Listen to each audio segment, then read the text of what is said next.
Live. A very good evening. Welcome to a Wednesday night. Plenty of you in here nice and early. Let me just make sure the chat is all right. Hello, how are you? Yes, not the big Nick's Pub quiz beginning because that's in a bit, isn't it? You're very welcome to my humble half. My name is Nick Heath, as many of you may know. And hello, Joe. Say hi in the chat. If you've got it, you may be on a smart TV or whatever that hasn't got it, that's fine. Yeah, if you are here a little early to get a bit of Rugby 101 or to perhaps get a little bit clued in to what this Guinness Six Nations malarkey is all about. Well, a few of you asked on a couple of our previous Nick's Pub quizzes, and I thought I would turn up a little earlier than Build and have a chat with you. Here we go, Starbrighter here, Team Quizzyland here, ready to learn about rugby. One thing I do have, sticking with tradition, is my beautiful assistant who's going to bring me a little starter of a drink. Hello! Before he has his dinner and then brings me one later. So this is a cheeky bit of no-grony and blood orange. Thanks very much. Just a little softie to keep the, to wet me whistle. Whistle, rugby, sport, you see? Yeah, not made up. Oh, that's very nice, isn't it? Well, I can see, yes, the bitterness is sweetened. Oh, and this is the no-grony, by the way, from our friends at... This is the Seedlip and Acorn crew, isn't it? Yeah, Acorn who make that. So that's the that's an non-alcoholic version. Thank you very much, and thank you to them. Ah, hello, Bozak. So a bit of Rugby 101. Now, some of you may be here hoping your quiz notification popped up every week for about a year and a half, and I've never had the chance to join. Well, Dan, welcome. The quiz will start at about 8 o'clock. This is a bit of rugby chat first. So good, Tanya's here as well, here to learn, everybody. Well, I'm going to do a bit of real basics to try and get you up to speed, and then I can talk to you a bit more about the championship itself. Rugby, first of all. Ultimately, it's like many sports, it's an invasion game. You're looking to try and get the ball from one end of the field to the other and to score. Now, unlike games like NFL, American football, it's not about doing that necessarily in small increments, stopping, having a breather, having a hot dog, going to the toilet, getting beers and coming back. It is about trying to do it as quickly and as fast and as energetically as possible. But obviously, there are 15 blokes on the opposition who are trying to stop you. Good morning, Gillian. Welcome. Nice to have you here from Tomorrowland. Good afternoon from Winnipeg as well. Team JK are here. I feel relatively savvy, but Kate is up for some education. All right, so the very basics of a rugby team. Yeah, I've got a whiteboard and I drew some numbers on it. So a rugby team is made up of 15 players, and then you have, at the very top level, you have 8 players on the bench. And once those players have been used up, they can't be rotated around, but they do have a bit of contingency for players who can come and go off the bench if, for example, a player on the field has had a bit of a head knock and they need to go and assess him for 10 minutes. They run through various medical protocols, check he's okay, and then he can switch back off, so switch back onto the field. So there are a few little changes. They might be for an HIA, head injury assessment, or sometimes a blood replacement where the referee will do that. A player will go and get some blood taped up before he comes back on the field to stop any unwanted infection. So a basic rugby team is 15 players. You have 8 forwards and 7 backs. That makes 15. Let's just check we're all up to speed there, shall we? The forwards, I'm going to use all the stereotypical terminology you like here because it's the easiest way to get stuff across. Forwards are the fatties and the backs are the skinny, quick ones. Now, as the game's developed, everyone kind of looks the same these days. That's how professional it's got. But you've got your scrum. So this is how a scrum packs down. You've got 2 props either side of the hooker. Now, a scrum is used as a means to restart the game. So if, for example, there's been a small little error, another team has accidentally knocked the ball forwards, well, then we go to a scrum. And as I said, it's an invasion game. So the idea with rugby is that you're trying to get the ball from your end of the field up to the other end of the field to score a try. And the ways you can do that is by running or by kicking or by passing the ball to send one of your other mates running, but you've got to pass it backwards. That's rugby's thing. So you can pass it backwards, but then they can run off. And you can kick it. Now, if you kick it downfield, the people on your team can't be in front of where you've kicked it from, because that would be a bit unfair, wouldn't it? So that's sometimes where you see referees coming back and saying he was offside because he was in front of the bloke who kicked the ball. That's the basic premise of the game. So there are these various things that occur over the course of a game that are moments to compete for possession. So, for example, I'm in possession, I'm running along with the ball, butterfingers, I've dropped it. Referee sees that I've dropped it forwards, he's going to give the other opposition a chance to pick it up and try and do something with it so that the game can flow. So that would be a knock-on, because I've knocked it on. The referee is then going to play a scrum advantage, because it would be a scrum if we need to stop, but he's going to keep playing on and to see if the other opposition can do anything. Now, if they can't do anything particularly quickly, and these days they actually only give it a second or two. If the other team pick up the ball and they can start to do something, they start to play, you'll hear the referee shout, advantage over. Now, if they knock it on in trying to pick it up, then we've had 2 knock-ons, we can't go anywhere, and we have to have a scrum. I'll come back to your question in a minute, Mel. As a 5'2" woman, what number jersey should I be targeting as a potential player to date? Well, you might like them big, Mel. This is the thing. So if you're looking sort of quite athletic and big, you want 6, 7, 8, right? If you want really tall and gangly and where their sort of hamstrings fade into their back with no arse at all, you're looking 4 and 5. These are the key ways I'm going to explain it to you in just a minute. I'm all over the scrum halves, number 9s, every day, please. So we're having a scrum. The 3 men who scrum down at the front, the 2 props, 1 and 3, and your hooker, number 2. Now, he's going to be the one that when the scrum half rolls the ball in from the side, he's going to, with his foot, lift it up, try and hook it back through the legs of these players, and then it'll get to the back row. So you've got 2 players here who are called your locks or your second row, your 4 and 5. These are players certainly with England, like Maro Itoje, George Cruz, who's gone. These are the enormous giraffes of a rugby team, and Doddy Weir was one in his day, the famous Scotsman. There's plenty of them out there. Alan Wynne-Jones is another one, of course, famously for the Lions. So those are your locks, second row, same name, all the same thing. Then you've got your back row. Your 6 and 7 are your flankers, or in old parlance, wing forwards. That's what my dad still calls them. Wing forwards are your 6 and 7, or flankers, more likely. And then you've got your number 8. Now, the number 8 is likely to be the guy that when the ball comes back through the scrum, tries to control it with his feet. Then you've got normally the smallest man on the field. So Mel, if you're looking for a short ass, you want a number 9. They've always got exceptional buttocks. So the number 9 is then going to be crouching down, probably, that all the squats, that's where he's getting his tones from.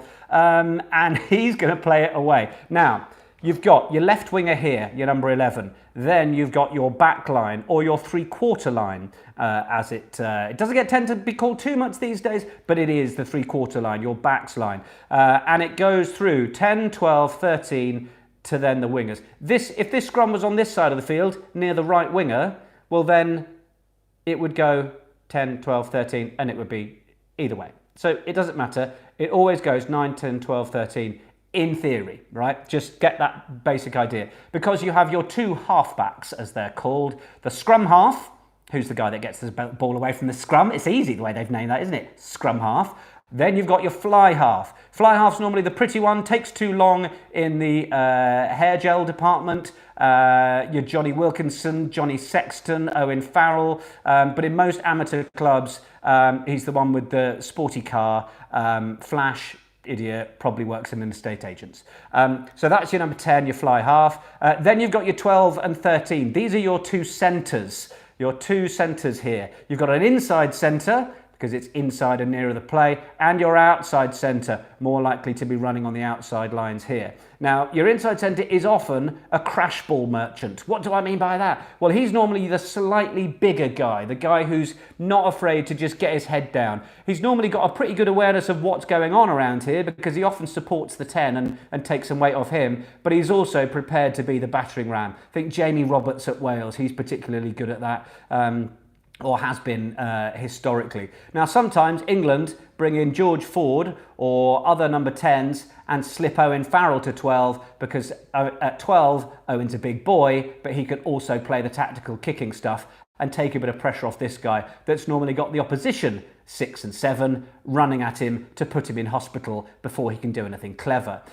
You've then got your fullback, who is your 15, who defensively, if the ball is kicked over the top, this guy is just running back and forth, always to try and field the ball over here. He's got to work out where it is. You'll see a team as they lose. So this team could be going forwards. This guy might be joining the line here to try and do something sweet that the defence haven't predicted. But if this team suddenly knock it on and the opposition have it, this is where he poos himself and runs all the way back going, they're about to kick and I'm not at the back.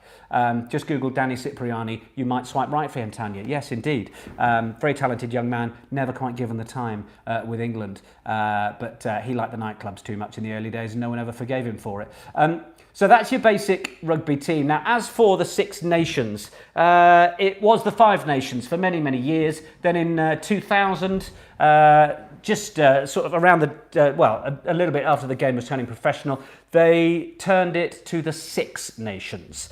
So we have all the home unions, as they're called here in the UK, England, Scotland, Wales, and then you have Ireland, you have France over La Manche, and you have Italy. Italy, historically, were always a, come and play, we need 6, and we hope you're going to be half decent. And every so often, they beat a team that's just sort of nodded off for a minute, and everyone goes, oh my God, did you see that Italy beat France or Ireland or whoever?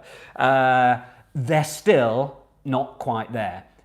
We wish they were, because the whole thing about rugby is, unlike other sports that can be really tribal and really aggressive, rugby likes doing it all on the field, smashing 7 bells out of each other, and then going, oh, I got you good, didn't I? I got you good.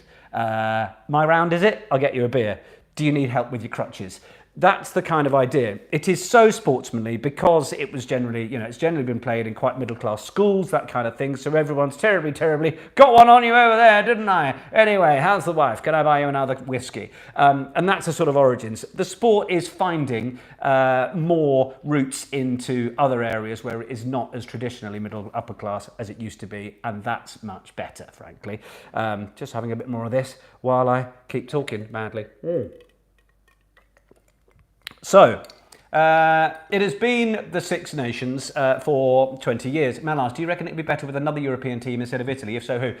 There's been talk about the Georgians potentially joining, or the Romanians. The fact is, the old school rugby powers of England, Ireland, Scotland, Wales and France, they are big mates with World Rugby at the top table. They've got a lot of power at the Rugby Council. So they've always had the kind of financial backing and nous. So there are other unions, but actually the Italians, given the right bit of steering, will get there. But we sort of, every 4 or 5 years, you're like, I think maybe Italy, nope, the coach has gone and loads of the players have retired and we're back to useless people again.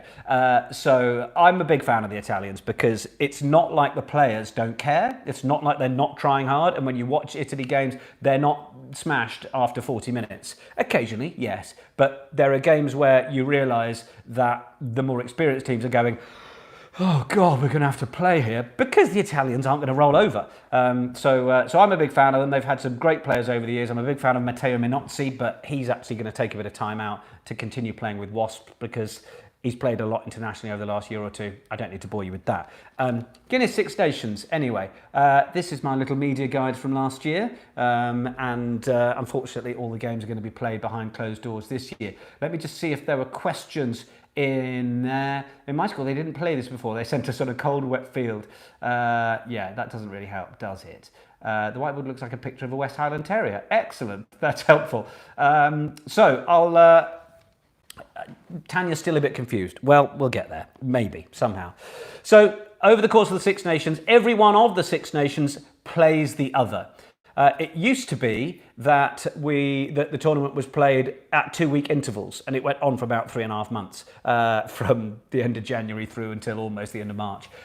It is a little more contracted now. So this weekend is the very first round, and it will be Italy against France, which will be quite interesting. The French have got a very young team and are looking very good. They're young, they're hot, and they can play rugby. So, and the Italians are not bad. So, ladies, check them out if you fancy that one. England-Scotland on Saturday afternoon is probably the game, well, one of the games of the weekend, because England and Scotland is a fierce old rivalry. It is one of the oldest, if not the oldest, rivalry going back. It's called the Calcutta Cup because that's what they play for. There is a separate little trophy in that England-Scotland duel.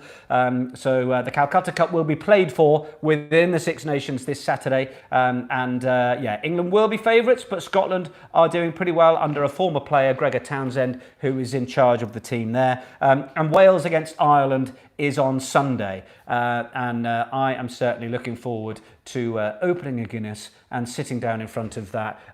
The Welsh anthem will be brilliant. There'll be no fans. The team will still sing it. Turn it up on your telly. It's always good. Wales-Ireland will be a really interesting one because they're two sorts of teams that if they get the momentum there, they're very good teams, but they've just been a bit inconsistent in recent years. So if either one of them can get a decent win out of that first weekend, it might give them the momentum to carry on. About to have a Mary's Bloody Guinness. Excellent. Italy-France is the ultimate anthem off. Basically, the main thing about the Six Nations is to sit down and allow the presentation and the atmosphere, albeit with no fans, to take you through it. The commentary team, the people that will talk around it, they realise that the fans coming to the games are not the people that are watching rugby day in, day out. I know a lot of the broadcasters involved with it, and that is something that they're very aware of. But you will see them talking about the power of the forwards, them needing to put the backs on the front foot so that they can play and have the space to play. You hear a lot of that in rugby. And look, in terms of the last 21 tournaments, including the year 2000, England have won 7 of them. They won last year. France have won 5 of them. Wales have won 5 of them, and Ireland have won 4. So you can see how it moves around. Now, if you beat all of your opponents, it's called a Grand Slam. But it is notoriously hard to do. So while you might feel like you're a team absolutely gunning for it, England, say for example, could have an amazing win against Scotland at the weekend. Well, what's it taken out of them, bearing in mind they're going to have to go on and play Italy a week later? So it's the sort of tournament where it's pretty attritional. It's fairly physical stuff. They all love taking it to each other. They know that this is such an old historic tournament that there's a lot more on the line. There are a lot of rugby fans out there that almost feel a bit like the Six Nations is more exciting and there's more at stake than the World Cup because these teams have been playing in this competition for so long, either the Six Nations for the last 20 years or in the Five Nations for many years before that.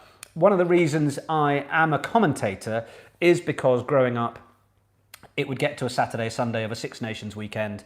We would get the soup on, we'd make some sandwiches, Dad would be in turning the TV volume up loud. We would all get in and crowd around the TV. My mum would be on the edge of her seat and she'd be screaming, "Go on, go on, go on, go on, go on," as soon as any of the Irish wingers went careering up the wing. And Bill McLaren was the famous Scottish voice who used to do the commentary on the Six Nations. He's famed for being able to come up with a fun turn of phrase that sort of exemplified a moment. Things like Doddy Weir, who's one of the big second rows, he's like a mad giraffe. He's like a galloping giraffe. He used to say these sorts of phrases. That's why in many people's hearts he's an absolute legend. But actually, I loved him for his commentary style because my mum knew rugby, but while she was watching the game, Bill McLaren had a really subtle art of saying, well, of course, there's a big battle going on here between the two back rows, and when the number 6 picks up, you'll see it, and there he goes. And he was really good at drawing your eye into what happened, and I think that's your job as a commentator. He's my inspiration, and one of the old prep sheets that he used to do before his commentaries hangs above my desk as a little bit of inspiration to remind me to always do my prep so that you never go in half-cocked into a commentary game. So it's a brief little run through in 19 minutes we've had. It is 15 players against 15, 2 packs of 8 players each going at it, and then the backs. Did I ever play? I did play a bit, played up until I was about 18, 19. I saw questions about the Women's Six Nations. That's been postponed because quite a few teams, there are much fewer professional teams in the women's game, even at international level. So without professional COVID testing measures in place, then the quiz will start in a minute, Matthew. Then they haven't been able to start at the same time because of logistics, because of the pandemic. They are doing a shortened form of the Women's Six Nations, and it's going to be in April. It'll be about 2 games a weekend and then just a finals weekend at the end of April. I will be commentating on the Women's Six Nations. I've yet to get my exact games through. I was a scrum half, believe it or not, but I never had the arse for it. It's fair to say. Right. That is Miss COVID tasting. That is Miss Six Nations preview. A bit done. I hope it's been a bit helpful for some of you. You've got an idea of maybe what to look out for. Yeah, but I think I just need to get myself ready. Joe Guinness, brilliant lesson, thank you. Well, with a name like Guinness, you should be looking forward to the Six Nations, shouldn't you? So I just need to get myself ready for the start of the quiz, don't I? Just need to make sure I've got everything. I'm a fan of football. I'm a Liverpool fan. I'm a passing fan. It's been lovely that they've been doing so well more recently, and that's been fun. But I am through and through a rugby man, it has to be said. Right, now then, let's just make sure everything's all set up and ready. That's telling me things I don't need to know about. Good. Right, are we ready for a quiz? Are people arriving? Are we here? You're welcome, Carol. Hello, Doug and Suze. Evening, Caroline. I think we're about 8:02. It's about the time I normally saunter in, isn't it? So, let's do the start of the quiz then, shall we? Back in a mo. Just, yeah.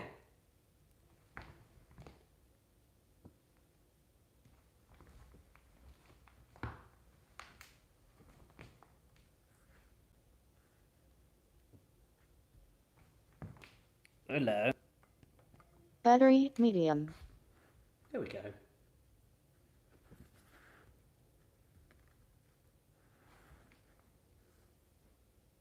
Connected to.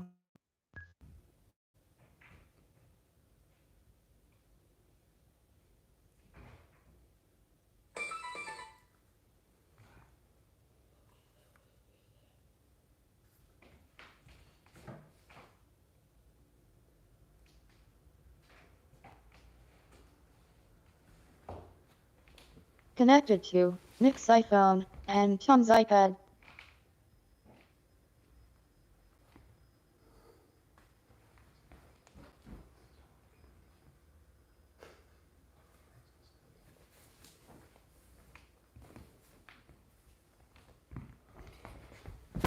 Ta-da! I don't know what's going on with the music. But, you know, that was a really swift costume change, wasn't it? Anyway, hi, everybody! It's time for... Come on. We've got to... I don't know, it's just not going to play the game, is it? How are you? Wardrobe? Yes, you know, quick change. I need to get the music working because, you know, what's the point? Hum it. Everyone can hum it all together. Battery medium. Battery medium. Connected.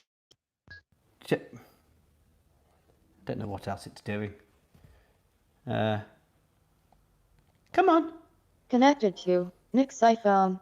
It's connected to my phone, but not the iPad. All right. Well, we'll just we'll have to just play along with that. Maybe I can just do it like this. Hold on a minute.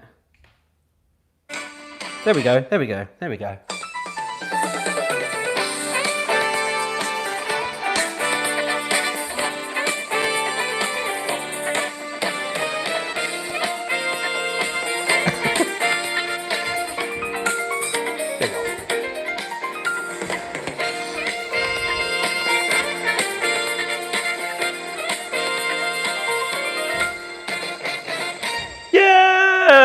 Was it worth the wait? I hope it was. Hello, a very good evening to you all, and welcome to your February Wednesday, Wicked Wednesday crew, Nick's Pub Quiz. Hello, Kay. Hello to Melissa and people who were here before for the rugby chat. Hello, Siobhan. Hello, Diane. Your sister's on board. The Tooting Tipplers are present and correct us round the corner. Rob and Vicky, lovely. Hello from the ones with winos. The Goddens of Harrogate and Reading, Nashville. Rian's are here. The Wednesday crew. Hello from Team Cornish Chuffed. Hello, Jonathan and friends. The Fearsome Foursome are in the house. Well, two houses. Excellent. Lovely to have you here. Cusac's still here. And Helen says hi. Pauline says the Hucknall 2 are in. Row Ducks reporting for duty. Fee and Charlie and Wickham, hi there, and a happy Wednesday indeed. Hello from the Guildford Guzzlers. Well, speaking of a guzzle, I'm enjoying a Negroni with blood orange. I am indeed. Dan and Bex are in. Cheers, everybody. Cheers to you all. Happy Wednesday. I hope you are all doing okay. That's cheers to the Wicked Wednesday crew. To your saucy Saturdayers and everybody else doing this at another time, well, to you as well. Team Hall in the spare room. I like it. Missy, Chrissy, hey, and happy Wednesday from Shaving Ryan's Privates, one of my favourites, favourite team names. If you joined us just, while I was prattling about and taking forever, story of the quiz, then you missed our little Six Nations preview. Some people may feel enlightened, others may be more confused. But, you know, that's fine. Happy birthday to Grandma Ange. That's nice. Hi, Nick. Greetings from Nottingham, from Nick. Hello from the Protheros. Aren't you all lovely? Now, I haven't done this in a while, but I wanted to just let you know that I have been checking my PayPal, and some of you have just been continuing, not some of you, most of you are continuing to be very generous and thoughtful with your contributions into my PayPal that I know my beautiful assistant Caroline will help post in the chat. I know most of you know it by now, but I just wanted to share a couple of messages from people who've been doing that, because we'll all identify. Hello, Nick and Tom. We are only 2 of 3 tonight, as our darling girl Amber has finally gone back to Twickenham today after arriving on the 13th of March 2020 for the Six Nations Super Saturday, and then lockdown happened. I'm breaking my heart here, but maybe she will get to Goldfinch sometime, I hope. So tonight we're without our pants, and we will be playing as Francie No Pants. Stay safe and take care. Also, to drown my sorrows, I'll be having a Mary's Bloody Guinness tonight. Regards, Mrs. Johnston, aka Caroline. Thank you very much, Caroline. Beautiful message, and thank you for your contribution. Sorry for the late message, or sorry for the late payment, this one says, Nick. Doesn't mean we love you any less. Fabulous quiz, thank you. Love the Sheridans of Putney. There's no such thing as a late payment. If you can afford to and want to contribute to this, then that is beautiful. And when you do it, yeah, doesn't matter. It's just amazing that you do. So thank you very much, Sheridans. Just a couple more. My mother and I Zoom each other and do the quiz together. She just got her first vaccination shot. Things are looking up, and thanks for the unifying experience. Thank you, Adrian Clifford. That is gorgeous. So I really appreciate that message. Thanks for all the quizzes, Nick. We've been doing them all since March, not managed to do any live yet, and they've genuinely been a great escape from our lockdown lives. Thanks, Phil and Melissa. Wookie Phil. Well, you will hopefully hear this when you come round to watching this. And then just a few other names I picked out. There were more of you than this, but thank you. Colette Prendergast, Amy Oscarmu, Laurie Hunt and Beaver Fever, Sarah Richter Rose, Nick Hodgkinson, Anna Halloran, Ian McLennan, Nat and Ash, thank you, Rian Morgan, Simon Noddings, Doug and Suze, Corey Nelson, Maria Stanford, Mitzi, Amanda Precious, James Caverhill. There are more. Thank you for your continued support of me distracting you, distracting me. Aha. But yeah. It really is appreciated. Right, I will do a little bit more about thanking our Dry January guests at half time. But just before we start, oh, who's crying? Mrs. Johnston. I'm sorry she's gone. Thank you. Right, just a little thing to mark your card. I didn't put the link to our Shopify in the description because we've sold the lot, or have we? So, just before we get started, I know I've wanged on about the book, but we can't, in our heart of hearts, send books out that have got something wrong with them. Now, because we've got this lovely laminate thing on the front, I mean, look at that, there's barely anything wrong with it, but they've got, I mean, this one's really good, but they've got, I don't know if you can see, there's a little mark there, there's bit, we're like, well, if someone's chosen to support us, we can't send them that. That one's actually quite good, isn't it? This one's not quite as good. You might be able to see there's a little bit of ridged marking up there because it was the bottom one on the box and stuff like that. So we're not too comfortable sending all these out at full price. So we've got 23 of them remaining. That's it, of all the stock, of all 700 that we ordered. We've got 23 left. We're selling them at half price. So the link to the Shopify is the same.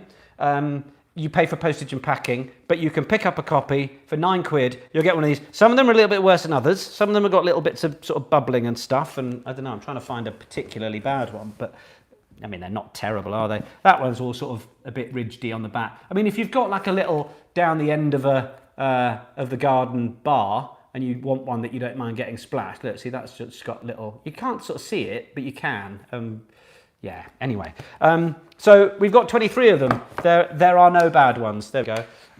There are just bits, there are just some with little edges and bits to them that we're not too comfortable sending. If people are putting 18, buying them for £18, they need a loving home indeed. And so half price, we're still going to send 30% of every sale to charity, but we'd rather that you got them. There we go. My beautiful assistant Caroline has put the link into the chat.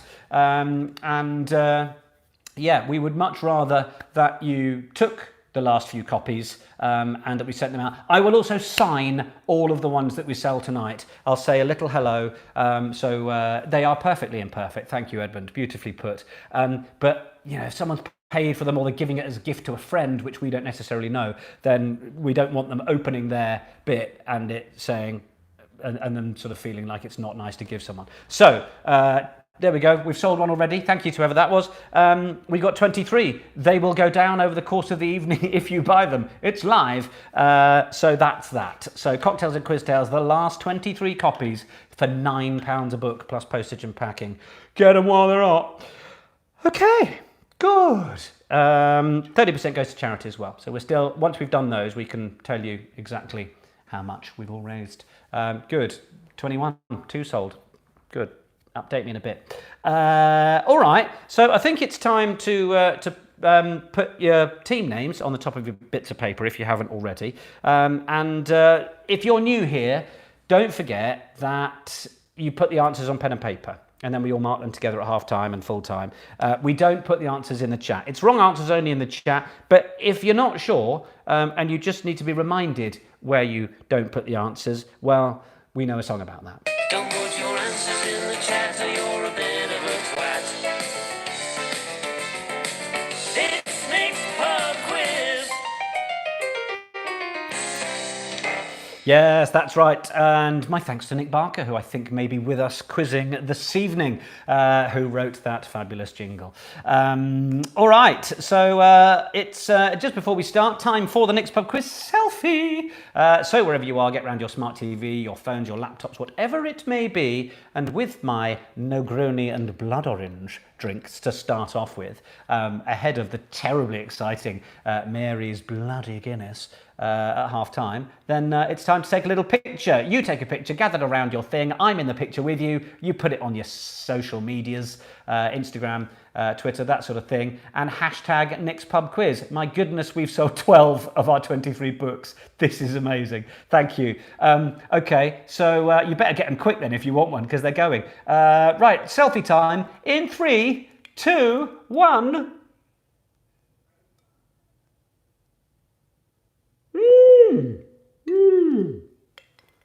Well done. Blimey, we've sold those a bit quick, haven't we?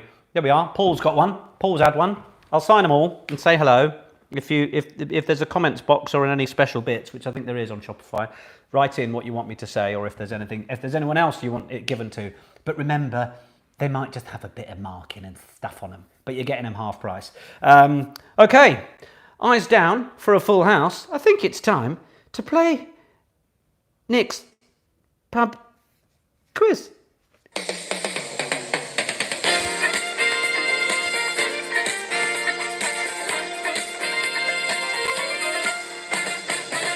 There we are, there we are. We have a few more purchasers there. It's lovely. There we are. Jan's just bought the book. Justin OB, I'll message you a note. Thanks. So there we are. Very good. All right then. Eyes down for a full house. We are ready for question number one. Question number one. Which football team is currently top of the Premier League table? Is it Man City or Man United? James saying Jiggle sounds better through the iPad, does it? Is this the future? I'll just hold it and hold. Yeah, fine. So that's question number one. Which football team is currently top of the Premier League table? Is it Manchester City or Manchester United? Oh my Lord, we've sold out of the books. We've sold out of the books. That took about 4 minutes. Oh, Laura missed out.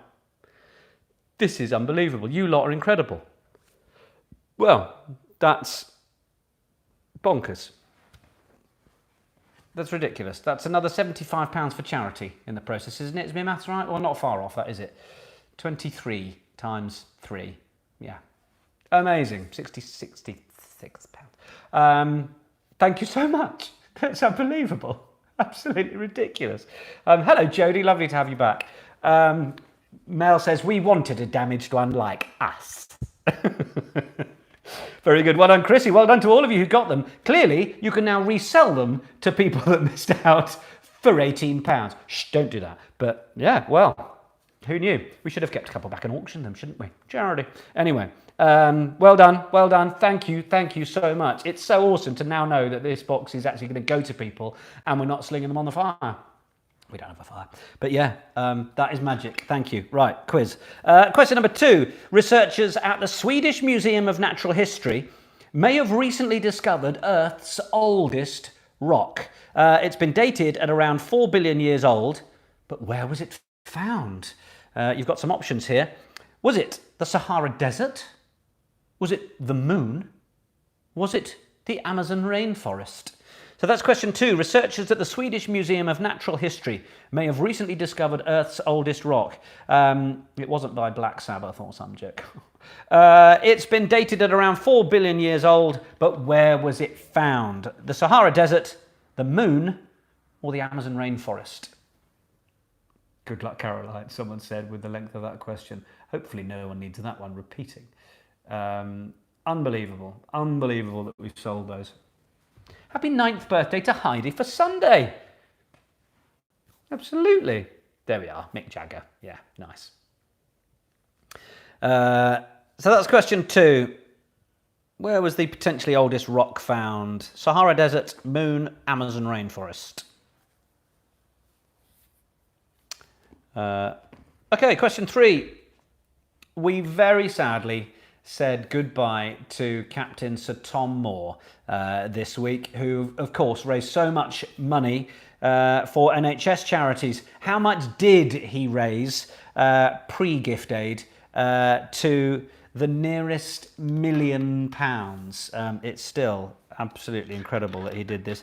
So question 3, we said goodbye to Captain Sir Tom Moore this week, who raised so much money for NHS charities.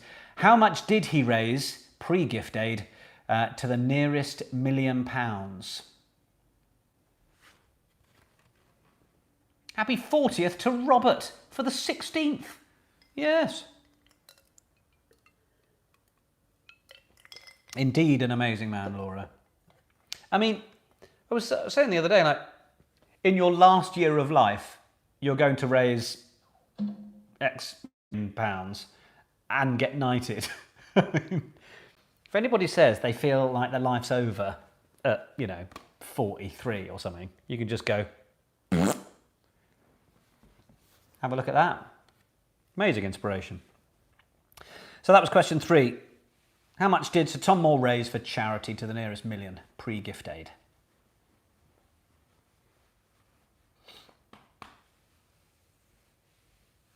Caroline had a massive sob today watching the montage. I know.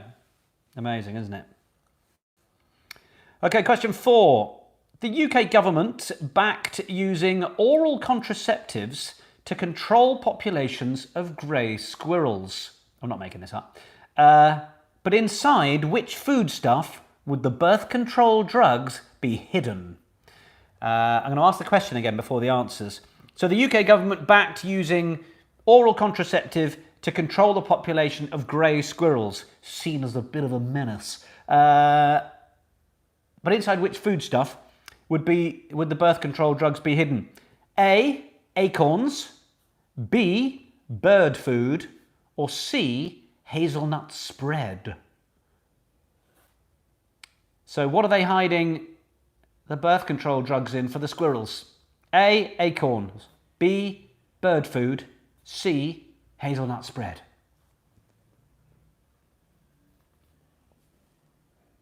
What on earth are these questions, says Sarah. I've gone, my first 5 are generally things I've found in the news over the last week. And yeah. Bradley, we joined a couple of minutes late. Can we have question 1 again? You can. What football team is currently top of the Premier League table? Man City or Man United?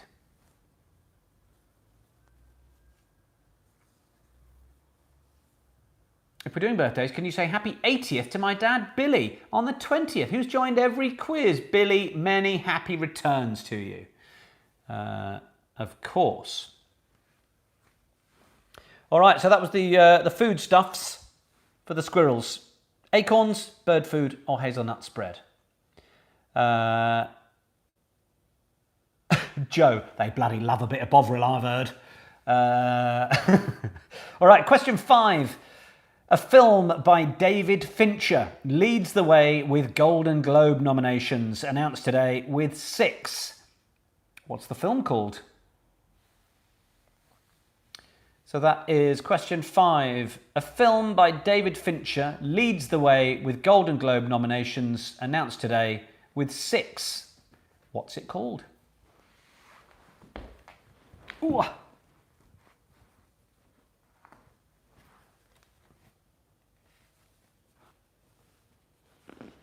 What is that film? No clues, I'm afraid, this one. This one is just a, did you hear, did you know?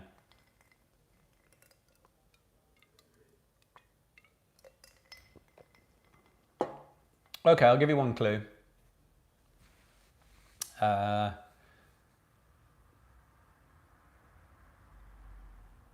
It's reminiscent of someone from the north of England.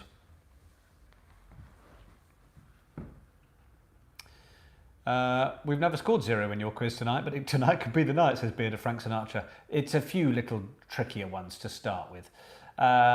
James, can you give a shout out to my lovely girlfriend Kate? We've moved in together in lockdown. She's a complete legend, and she's made lockdown a dream. Happy birthday! Enjoy the gift of rugby. Well, there you are. Well, Team JK and Kate, you've been stalwarts of the quiz. Your dress-ups have been amazing. I sort of feel like I've been in that house with you. I'm so familiar with your antics. So yeah, happy birthday. Have a lovely one. A lot of people rampaging on the way to failure, Shona being one of them apparently. But let's crack on. Things might improve. Question 6. What 4-letter word can come before plant, cloth, and down? So that is question 6. What 4-letter word can come before plant, cloth, and down?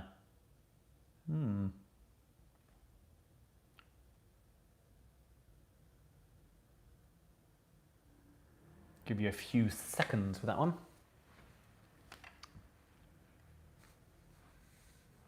The crew say hi, by the way. Old Cherie the meerkat, Gay Goose and Hoglog. They keep trying to lead her astray, but she's not having it. She's very good. Well, I don't need to promote the book again, do I? You lot are amazing. That is it. That is it. We've done them all. Done them all. It's a big happy 18th to Hayley for Friday. Happy birthday, Hayley. And maybe it's my niece Zoe's 18th this month as well. An early shout of happy birthday for that. Tom, pre-orders for the second book? Stop it. You come up with 30 new cocktails. Yeah. Oh, Diane. Diane, who did a lot of the designing. Can we have another book, please? Well, see how popular it is. See how popular.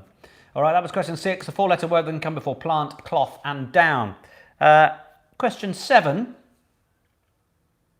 What shape does fusilli pasta have? What shape does fusilli pasta have? It's question 7.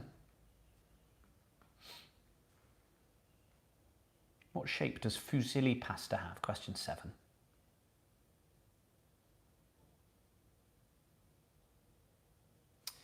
We've got a spelling bee coming up. 3 questions for the spelling bee, which are part of our questions in 2021. We've got questions that come up with a theme. And we've got guest questions from Tanya, Cool Britannia Tanya. We've got a couple of extra ones back from Polpenta, by the way. We've got Ditloids, we've got language ones, name the years, lyrics. It's all here tonight for you. Oh, yes. Question 8. What does a lepidopterist collect? Just as you were getting a question right. I hear you with that. Question 8. What does a lepidopterist collect? I will spell it for you. Lepidopterist.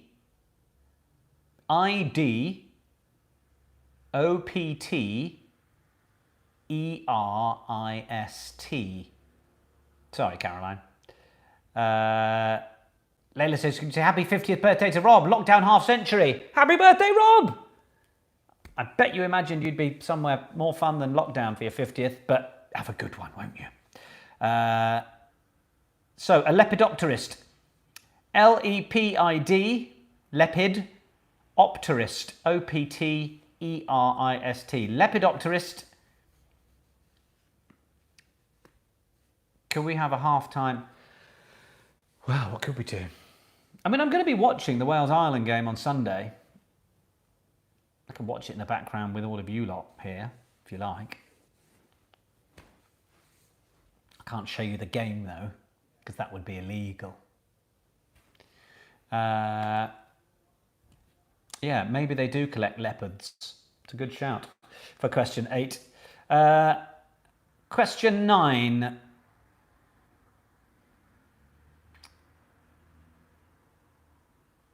Now then, this is the start of my beautiful assistant's contributory questions. And this is a what happened next? So, at the 2017 Oscars, Warren Beatty and Faye Dunaway announced La La Land as the winner of Best Picture. What happened next? I imagine quite a few people will know what happened next there. So that's question 9. At the 2017 Oscars, Warren Beatty and Faye Dunaway announced La La Land as the winner of Best Picture. What happened next? Happy 9th birthday to Roo the Black Lab. Hello, Roo. Hello, Roo. Has Roo got a little greying muzzle? Ah. I like black labs. One of them's my best mate.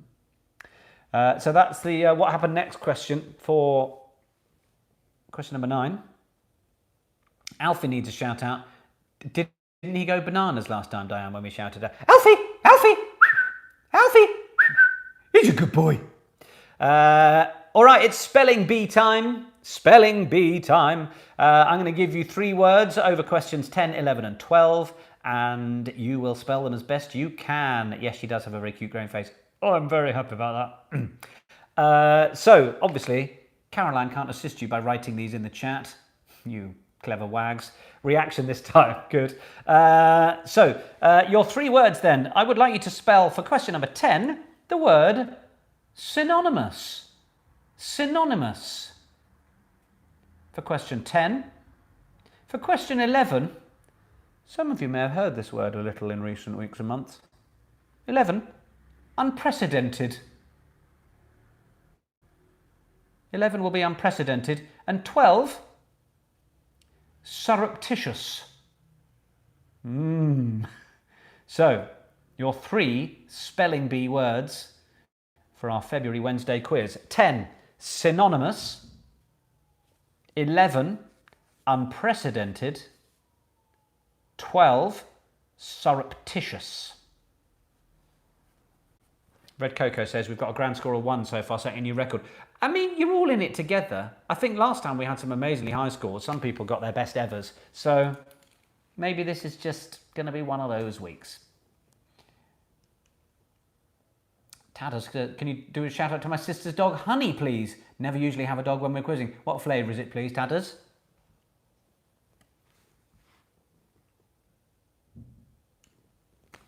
Honey's quite a hard... Honey, honey, honey.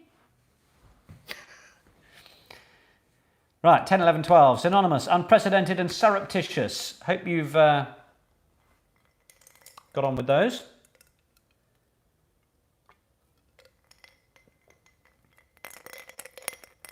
It's nice, isn't it? Small fluffy thing. Excellent. The very best, Sarah. Good. Are we good with the spelling? Yeah? Happy? All right. Question 13. Which band formed in 2011 contains original members Jade Thirlwall, Jessie Nelson, Perry Edwards and Leanne Pinnock? Which band formed in 2011 contained original members Jade Thirlwall, Jessie Nelson, Perry Edwards and Leanne Pinnock?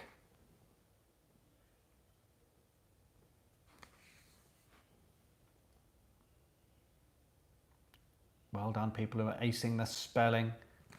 We'll calm down the dog shout-outs for now. We've had a few. So that's question 13. Which band formed in 2011 contained original members Jade Thirlwall, Jessie Nelson, Perry Edwards and Leanne Pinnock? Yeah, 10 years, Jodie. I know. I was quite surprised by that as well.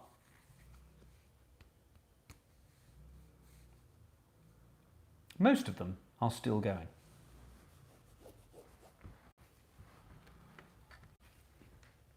Oh, I can hear the faint noise of a Deliveroo driver going round and round and round as someone's dinner gets ever more room temperature. Missed the last names, keeps freezing, says Simon. The names were Jade Thirlwall, Jessie Nelson, Perry Edwards and Leanne Pinnock.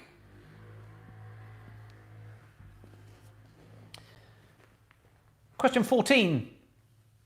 Scrumpy is the name given to what alcohol that hails from the west of England?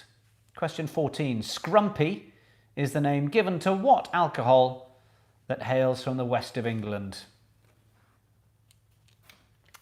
Vicky and Rob, you had Fusilli, did you? Very good. Cusack, send a delivery to me. It's probably yours anyway.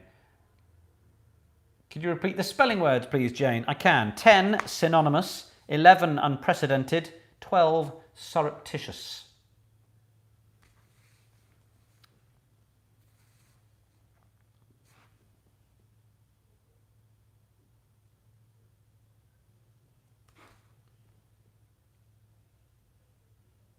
Jackie, shout out please to senior blood clot Paul as he's poorly. Paul is poorly? Ah, I'll give him my best. James, you had a lovely tapas Deliveroo today. Can't remember if it's you or Tom that thinks it's pointless. I love tapas. Tom does not like expensive money for small plates. Okay. That was question 14 then. Scrumpy's the name given to which alcohol that hails from the west of England. Question 15. Which actor, in the gender neutral sense, as usual, links the following? Joker. Following films, I should say, obviously. Joker, Heat, and Raging Bull.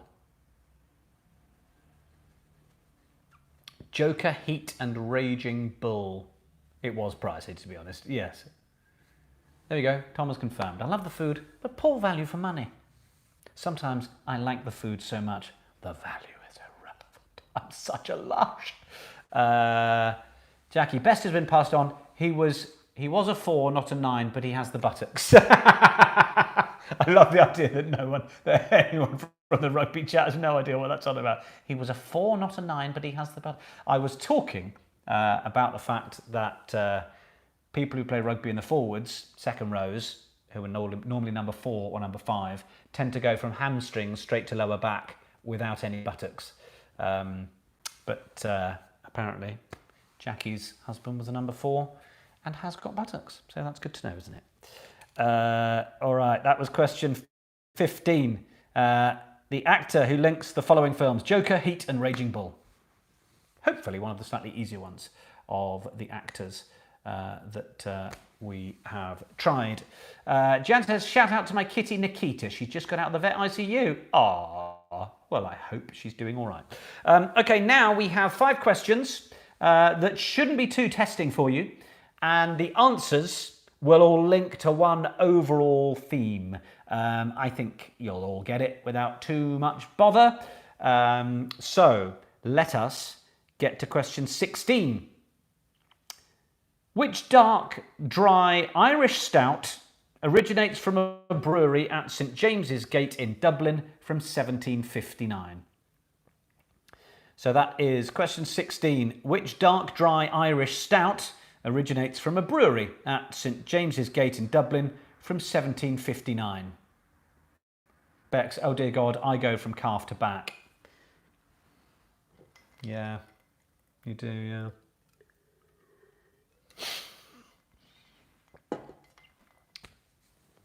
I'm assuming that's Dan typing, right?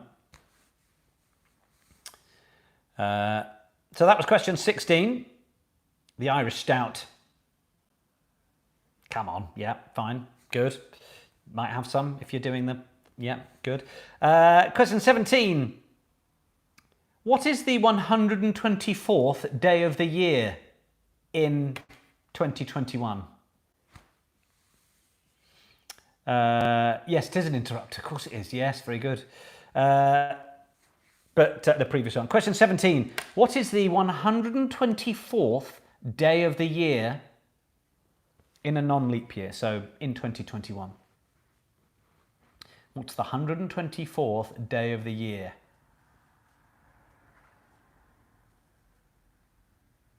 Once you've got that and the previous answer, you might be on your way with the theme. I mean, I think that's, yeah. Anyway. My quizmate got the link on the first clue. Really? Very impressive if so. Just with the first one. Well, yeah, maybe. Edmund thinks he's got the connection. So don't forget, you will get a point for each of these answers, and then you'll get 3 extra ones for the connection. Got it on the second clue last time. Pretty good. Is he in there? Is he in my head? I worry for him if he is. Okay, so the 124th day of the year is question 17. Question 18. Which Robbie Williams single was released in September 1998 from his second album, I've Been Expecting You, and borrows heavily from the musical arrangement of You Only Live Twice by John Barry? I'm hoping I'm going to write this one out, Caroline. But those of you with the theme will know what I'm driving at here. Question 18. Which Robbie Williams single, released in September 1998 from his second album, I've Been Expecting You, borrows heavily from the musical arrangement of You Only Live Twice by John Barry? What Robbie Williams single is that?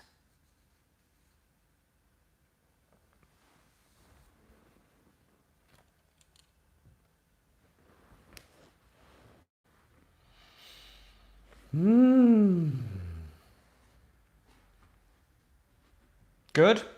Yeah? Okay. 19. Now this, if you're on the theme, you might have to guess at this, but then you might be right. sort of, I quite like the way this all works. So question 19, what is the Italian word for cellar or winery?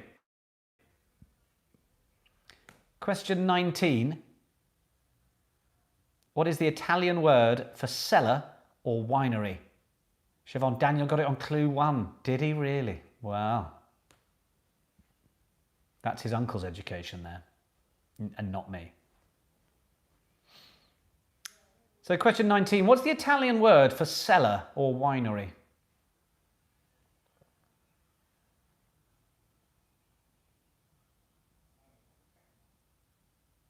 Team Ljubljana is clueless too. What, on the theme? Yeah, well, we'll see how we go.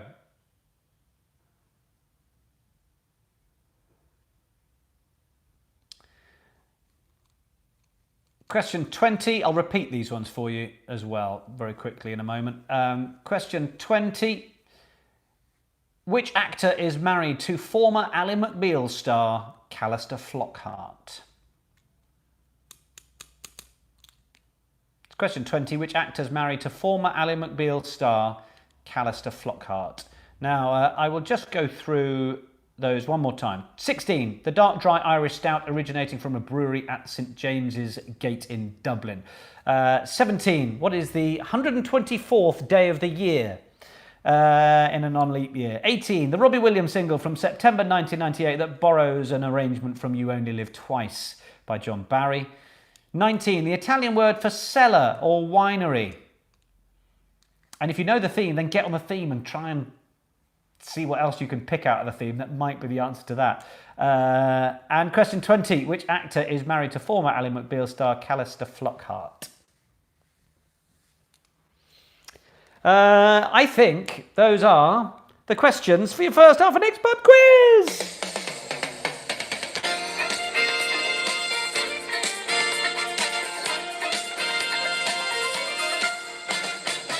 Yes, there we go, there we go. The first half music, says Texas. Lovely to have you here as usual. Are you at work? Are you doing this at work, Texas, or are you at home? It sounds like it's been a toughie of a first half for most of you, but let's go through the answers and find out. So, question number 1. Which football team is currently top of the Premier League table, Man City or Man United? It's Manchester City. Manchester City is the answer to question number 1. Question 2. Researchers at the... We won't tell anyone, Texas. Researchers at the Swedish Museum of Natural History may have found Earth's oldest rock. They think they found it on the moon, and they think it got there from Earth. So if you put the moon for question 2, well done, give yourself a point. Question 3. We said goodbye to Captain Sir Tom Moore. How much did he raise to the nearest million pre-gift aid? £33 million. Give yourself half a mark if you get either side. £33 million. In your last year of living at 100, I'm going to raise 33 million quid, get a knighthood, and then ta-ta. Amazing. Unbelievable, isn't he? 33 million anyway for question 3. Question 4. The government are going to be hiding contraceptive drugs in hazelnut spread. Not acorns or bird food for the grey squirrels, but hazelnut spread for question 4. Question 5. The film by David Fincher that leads the way with the Golden Globe nominations of 6 is called Mank. Mank, I said, reminiscent of someone from the north of England, Mank. M-A-N-K, Mank. Is actually the answer. M-A-N-C would be the Manchester version, obviously. So Mank, the answer to question 5. I've not seen it yet. Maybe it's on our list. We're doing film club on a Sunday, and then we have a Zoom afterwards and debrief with some friends. It's terribly lovely. Question 6. Which 4-letter word can come before plant, cloth, and down? Face is what I am after. Face plant, face cloth, and face down. Yes, well done if you got face. Any other fun answers in there? Do let me know. Question 7. Which shape does fusilli pasta have? It is the corkscrew shape, the twists. Yeah, corkscrew or twists, whatever you've got that describes those. That's fusilli. Hopefully most of you have got that. Question 8. A lepidopterist. This is pretty... Paul Goddens asked how the squirrel's going to get the lid off the hazelnut spread. I think that's a very pertinent question. And if Boris Johnson was holding evening briefings on contraceptives for squirrels, I'd be straight in there with that one to see how he copes with having a personality. Question 8. What does a lepidopterist collect? It's butterflies or moths. So those, butterflies or moths, either of those I'll take as an answer. That is what a lepidopterist collects. There you go. Question, I put leopards. No, Shona, I'm terribly sorry. Or lepers, none of the above are acceptable. Question 9. At the 2017 Oscars, Warren Beatty and Faye Dunaway announced La La Land as a winner of Best Picture. What happened next? During the producer's acceptance speech, it was realised that Moonlight had actually won Best Picture, not La La Land, and producer Jordan Horowitz announced to a confused audience, there's a mistake. Moonlight, you guys have won Best Picture. This is not a joke. Come up here. So major mistake. However you chose to write that, then that's what we wanted. There was clearly a mistake. It was the fact that Moonlight should have been the winners. So that was the what happened next for question 9. We're then into the spelling bee, and I can see Tom put eyes for what a lepidopterist collects, and James put glasses. You were in the same town there, weren't you? Right, spelling bee, synonymous for question 10. Here we go. SYNONYMOUS.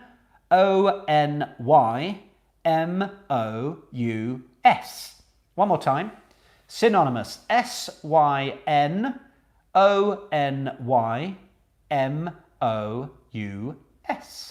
Synonymous. That's question 10. Question 11, unprecedented. So UNPRECEDENTED.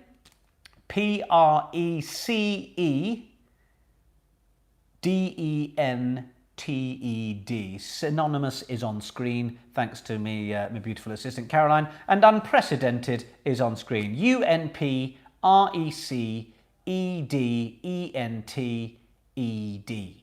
And then surreptitious. Surreptitious. SURREPTITIOUS. So that is surreptitious, your third spelling bee. SURREPTITIOUS. Well done, Caroline. Thank you very much. Tom Hegarty says, I missed the first 7 answers. Right, ready? You be quick. I'm going to run through them really quickly. Number 1, Man City. Number 2, the moon. Number 3, 33 million. Give yourself half a mark either side. 4, hazelnut spread. 5, mank. 6, face. 7, corkscrew twists. We're up to speed. Good. Should I do that every week just for all of you? Cause mayhem. Anyway, because you all make that noise. None of our 3 birds, they're still having a chat about what they put. If we have a point for each correct letter, we still wouldn't be in double digits. That's fine, Ewan. There's plenty of time. Question 13 then. The band formed in 2011 with the original members Jade Thirlwell, Jessie Nelson, Perry Edwards and Leanne Pinnock is Little Mix. Little Mix, the world-conquering Little Mix. What's a faceplant, says Pauline, when you fall over and do that, or when your mate says something embarrassing and you go, oh, God. That's a face plant. Yeah. So there you go. When you plant your face. Question 13. Little Mix is the answer there. There we go. We've got Dozer Co saying about that. Is that you, Doris? Because Doris is a very lovely person who I went and visited and dropped off a book in Balham while I was out doing a spot of exercise. Swung by. Doris was nothing but lovely on the doorstep as we had a little socially distanced chat, and she said how valuable the quiz had been for her and her mates, and a bit of mental, stimulation, trying to keep everyone out of the dumps. So Doris, it was lovely to meet you, and thank you for supporting with the book, and I'm glad to have been here for you and all of you, as usual, of course. But there we are. Right, I wish I'd gotten a door delivery. Well, I see you need to live in London. Oh yeah, face plant is falling over, isn't it? Yeah, not face palm. Anyway.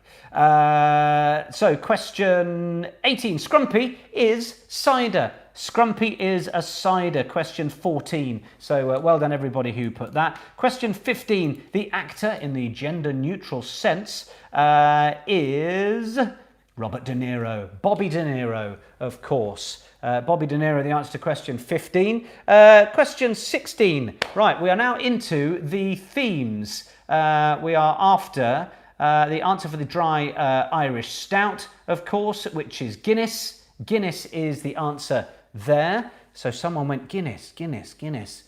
Alec Guinness. Guinness, the answer to question 16. Question 17. What's the 124th day of the year? May the 4th. Be with you. Question 18. Robbie Williams' single from September 1998 was Millennium Falcon. Question 19. What is the Italian word for cellar or winery?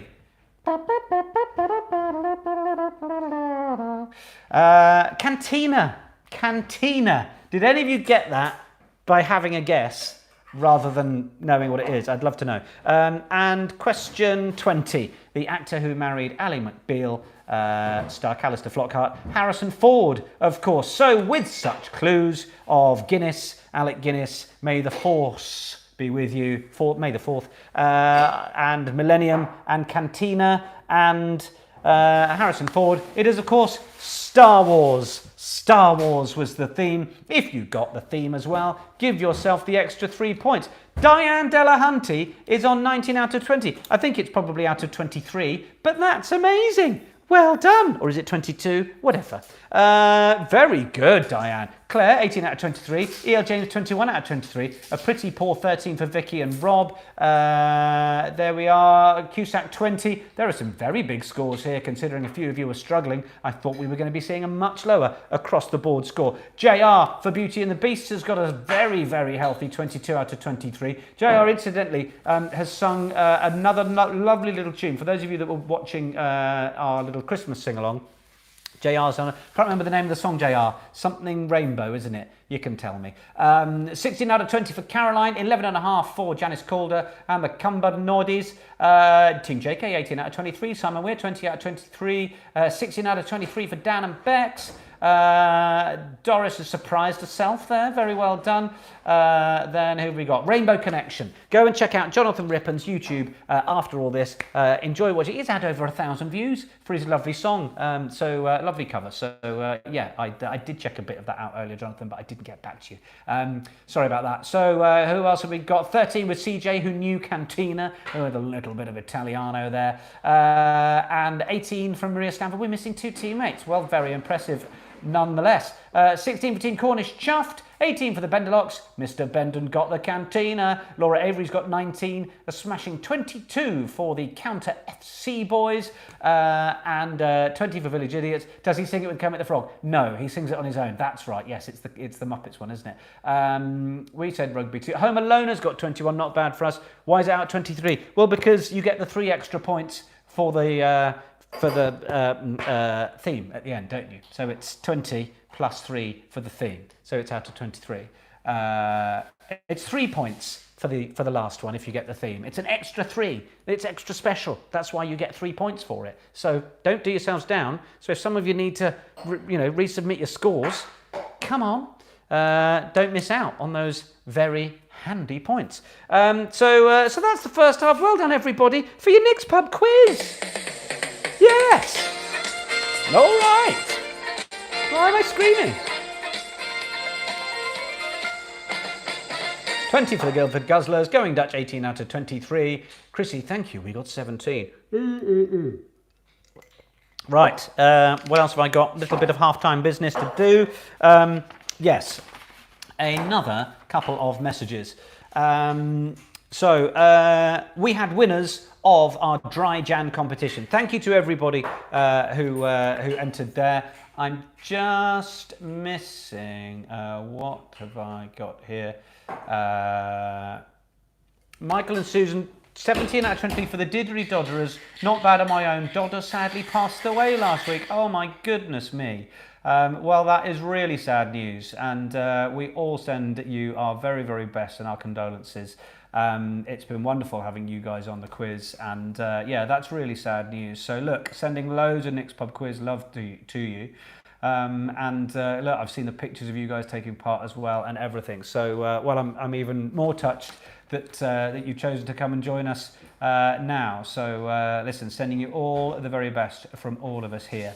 And I think we can raise a glass, can't we? I've got a little bit left in this one. Maybe I'll wait and we'll do another little toast with the Mary's Bloody Guinness on its way. But to all of those who have loved and lost, well, cheers to you all.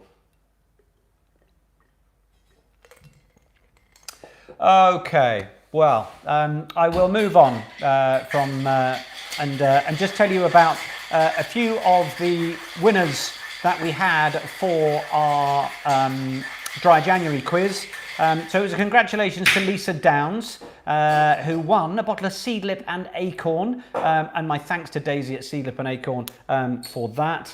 And the Everleaf collection, my thanks to Paul. That was won by Roz Mays. Well done to Roz. Danielle Grant Vest was the winner of a 3 Spirit collection pack, and the Fleur Raspberry. My thanks to Nick Hannigan for sorting that out. And the Mockingbird was helpfully given away by Fern, and the Strike Not Vodka by Molly, and the Borago number 47 Paloma blend by Tom, and that went to Jessica Fritchley. Now, Jessica also wanted me to just read out a little message, which I'm very happy to do on behalf of herself. She is one half of Quiz to Bojangles. And Jessica said to me, would you mind just giving my husband an extra big shout out for me, please? He's been so wonderful working throughout, whilst also looking after me and our homeschooling children, taking meals to my mum who's disabled before she got COVID. He's become like a single working parent, teacher and carer, and I've no idea how he does it all with such kindness and grace. A gorgeous message from Jessica to Craig. Quiz to Bojangles. Jessica, enjoy your gifts. Now, speaking of gifts, we've actually got another thing to give away. This is Colegno Dark and Spicy. I think we've had a bit out the top of this one, that's why there's a bit missing. But we've got a bottle of this to give away. Beautiful assistant, are we giving this away to someone who's made an order? Yeah, we'll send this along to one of you who has ordered a book this evening as well. So we will draw out of one of the 23 of you that have done this, that have entered, and we'll sort you out with a bottle of Colegno Dark and Spicy, which is a non-alcoholic spirit, and is included in some of our cocktails from the book. So there we go. What else have we got? Right, okay, I think that is us. So we will get ourselves together, and it's lovely to see so many of you sending in your thoughts to Michael and Susan Kinsella, and look, we have become one community here, and it is really sad to hear of the loss. But I hope that we can continue to be somewhere that feels positive and inclusive, and that you've got a community of people that are also looking out for you and giving you somewhere to go and take some time away from thinking about anything that could be troubling or anxious for you, and that we can all be here and offer a little bit of light-hearted fun, because sometimes that's what we all need, right? So yeah, enjoy those. Enjoy reflecting on what I'm sure are some very beautiful memories, and hopefully we can support you all here as well. Okay. Let's get ourselves set up for the second half then. I can hear my beautiful assistant making me a drink I am quite intrigued to try. So let's get ourselves ready for the second half of Nick's Pub Quiz.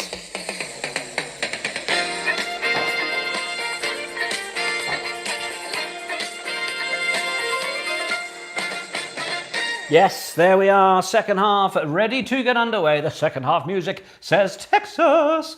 And there we are. Thank you, everyone. He will be so missed, but he loved the quiz, and especially rugby. Oh, well, Susan, our condolences to you. Our guest questioner this week is Tanya Manners. It is indeed. Tanya, Cool Britannia. Mary's bloody Guinness is rocket fuel. Okay, good to know. There she is with her smiley faces. Tanya, I hope you don't mind me setting up the questions because Tanya sent me this message having volunteered to do our guest questions at our last quiz. And she said, I lived in Vienna till I was 14 years old. My teammate Katya, who's now based in Victoria, Canada, also lived there for 4 years, so we're friends from school. But my parents are American and Slovenian, the original American-Slovenian couple, and much cooler than the more famous American-Slovenian couple. I've lived in a total of 8 countries, so living in different places gives you the opportunity to see lots of bad movie title translations. Yes. So that is what we're going to be treated to. So these will be how movies have been translated for, or at least retitled for the audience of the country that they're going to, and then translated back to English, and what on earth are they doing and saying. So let's start you off with a nice easy one, shall we? This is question 21, our guest section, our guest 5 questions from Tanya. These are translated movie titles. So let us start with question 21. It is a great round theme, it really is. This classic John Travolta musical is known in Mexico as Vaseline. Yeah? You get it. So that's this classic John Travolta musical is known in Mexico as Vaseline. I can hear the soft pitter-patter of a beautiful assistant. Oh my word, I'm not going to be able to get in there and drink this. Let's bring it in then. Let's have just a momentary pause. Say hello to Tom, everybody. We'll crack on with our movie translation titles. This is my Mary's Bloody Guinness. Here it is. Oh my word. With a meal on the top. Wow. What is this tomfoolery? Look at that. I mean, olives, lemon and lime, celery, big gay straw. Thank you very much. So I go with the straw, do I? Is that my best route in? Yeah, okay. Goodness gracious, says Erica. I mean, the straw is almost the celery itself, look. It's a cute little glass, though. He went to the bother of getting. He couldn't let you down. All right, let's give this a go. Where do I want to go? About halfway up. Get a bit of everything. Oh, no, I need to stir it up. I can't. There's no room to move it. I have to remove me. I'm going to have those in a minute, though. Squelchy eating noises. Right, excuse me, team. I've got to just, now that it's all in there, give it a bit of a mush about. Wow, ours looks different. Sorry, no, says Helen. All right then. Guinness and a Bloody Mary. Who'd have thought it? Right, here we go. That works surprisingly well. That's excellent. And he said he was going to really make it spicy, and he's made it just spicy enough. So that's good. That's lovely. I'm incredibly surprised by that. I mean, Guinness is it's got a wateryness to it as well, but there's just a little bit of the bitteriness of the stout. I'm quite happy with that. Thank you very much. You're lying, there's no way that is nice. It is. It is good. I'm very happy with that. Thank you very much, beautiful assistant, everybody. Well done. He's trying some over there. He's pleased. Should you mix Guinness? My mum used to drink it with milk. Ooh, that doesn't sound great. Camtrav C, does approve your drink. I think this is the most offensive drink we've had. I think people are just like, what on earth? Oh, he's pulled a puppy dog sad face. James, that looks vile. I think you should all be making it before you judge, frankly. Question 22. Let's get back to the theme, shall we? Jenny, looks like iced gravy. Right, let's go for another film. E.L. James, my Irish husband is not impressed. Well, see, you're all just rubbish. Question 22. This film is based on a classic book and stars Winona Ryder. It was known in German as Betty and Her Sisters. What is it? What's the film? E.L. James would like to try it. Well, if you're lucky, we'll make one for you one day. Left Coast Roland. Tom, I'd drink it. Yeah, good. Okay, so that was 22. What's the film? It's based on a classic book and starred Winona Ryder and was known in German as Betty and Her Sisters. What film could that have been? It's question 22.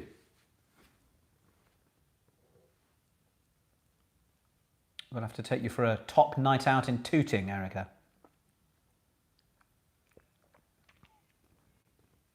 Oh, yes. Tabasco. Okay, did we get a guess for 22? Let's have a go at 23 then. This 1980s classic was remade a few years ago with female actors replacing the original male roles. The Chinese title was Superpower Dare Die Team. So the 1980s classic that was remade a few years ago with female actors replacing the original male roles. The Chinese title was, of both of them, was Superpower Dare Die Team. Oh, they love a bit of fun. Good, Erica, we'll sort that out. When the world starts to return, we'll sort that out. We'll invite my beautiful assistant Caroline as well. So any ideas there, 23? Any ideas? Got that from the intro, not sure I've got it otherwise. Well, the questions are the clues, aren't they? It's a good round, isn't it, Lindsay? Yeah, I'm enjoying it. Question 24. I like this one. This 1989 comedy is known in Spain as This Dead Person is Very Much Alive. Este muerto está muy vivo. Yes, I can do the Spanish ones, I can't speak German. The 1989 comedy is known in Spain as This Dead Person is Very Alive. Este muerto está muy vivo. So, how's your question 24? It's one of my favourite films. It's one of my sister's favourites as well, I think. I think it's up there, isn't it, Vonnie? I think so. Had a stab at that. Question 25.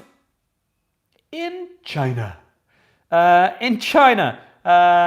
It's another one of theirs. Mark Wahlberg starred in this movie called His Powerful Device Makes Him Famous. Oh, they're so good with nuance, aren't they? In China, Mark Wahlberg starred in this movie called His Powerful Device Makes Him Famous. Yeah, great. God blimey, we're on a long one tonight, aren't we? Oh no, it's because I started earlier. We're all right. We're doing our usuals. Right, so that was question 25. His powerful device makes him famous. Collective roars of laughter, says Jodie. Indeed. I'm also going to stick in a couple more from Pol Penter. Now, Pol was our guest questioner last time, and her theme was Google reviews of famous tourist attractions, and you've got to guess the tourist attraction from the Google or TripAdvisor review. So I've got a couple more of them from Pol because we loved them so much, didn't we? So she emailed me a few more, which is very kind of her. So, question 26. What is this review of? Here we go. Who on earth built this thing? Thankfully, there are a lot of tourists willing to photograph it to submit as evidence of building code violation. I like this one. So the review goes as follows. Who on earth built this thing? Thankfully, there are a lot of tourists willing to photograph it to submit as evidence of building code violation. Yes. Trump's wall. Very nice, Edmund. I want to eat one of my olives, but I don't think it's going to sound very nice for you. Eating and broadcasting. No, I'll wait. They're proper garlic stuffed and all. That was 26. 27. The review goes as follows. False advertising. It is not gold. It's kind of rusty brown. So that is the review for 27. Some capital letters. False advertising. It is not gold. It's kind of rusty brown. What's that a review of? What famous tourist spot could that refer to?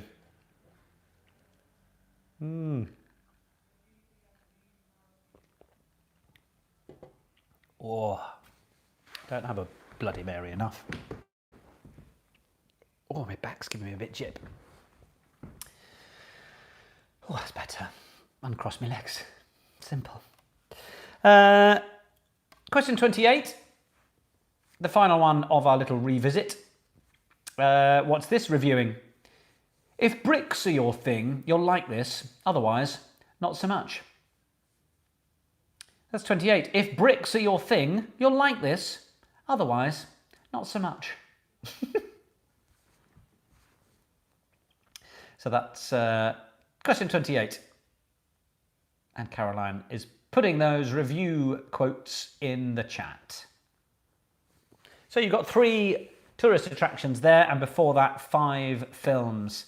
I hope you have enjoyed our guest questions. Now is the moment I ask who would like to be the guest questioner for our next Nick's Pub quiz. Go in the chat, whoever I see first. Who wants to do it? Who would like to be our next guest questioner? Doug and Suze were straight in. Oh, Caroline, my beautiful assistant, is in as well. Do you know what? I think I'm going to let 2 people do it each time now, because there are so many people that want to, and it helps me out a bit. So let's say, Bex, I think I'm going to put you down for the one after. So let's say for our next one, Doug and Suze and my beautiful assistant Caroline, please. At least she'll know to write those ones down. Thank you very much to everybody who put all of the questions in. Mel would have gone with the 50 Shades theme. Thank goodness you didn't win. But we will go with Doug and Suze and my beautiful assistant Caroline, because she's done so much. She deserves a shot just as much as everybody else. So there we are, Doug and Suze and Caroline. You can reply to the Nick's Pub quiz email to get hold of me there. Which I think you're getting, Doug and Suze. Yeah, if you can get those to me in the next week or 2. I'm tempted to do a quiz on a Saturday, the 20th, is it? Tempted. I'll keep you posted if I do. Which is why, if we're going to do them, then get them in the next couple of weeks. But anyway, we shall see how we go. All right, question 29. Do it, says Erica. Okay, I've been told. All right, question 29 is going to be Ditloid time. I am going to get my dits out. I am. I just can't help myself. So it is time to get my dits out for all of you, frankly. And if you're new to Ditloids, then a clue could be 18H on a GC, and that would mean 18 holes on a golf course. So you're going to get 2 clues, and I'm going to ask you to try and work out whether you can, get a feel of my dits. So let's see if you've got the ability to get your hands around my dits. So your first clue, the 4C of the G. Love a pair of dits, indeed. So that's 29, the first of my ditloids, the 4C of the G.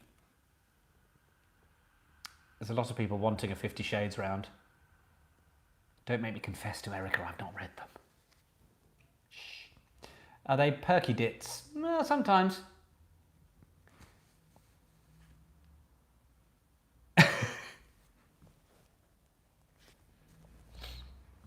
I've been waiting for you to read them to me.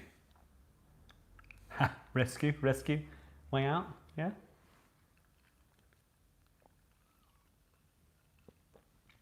That's your first dit. The second one, 2HRBT. O. That is 2HRBTO. That is R-A-R-E, the word, not an R. So, yeah, Caroline has got it spot on. The 4C of the G and 2HRBTO. They're very much kind of phrases, really, this time. Not so much sort of weights and measures. Not a theme. They're more sort of idioms and phrases, really, this time, because I'm scraping the bleeding barrel for dits. E.L. James has got them already. So just sort of turns a phrase. Okay. And I shall get ready because the next questions are the team, not me. The next questions are language questions. Yes, they are.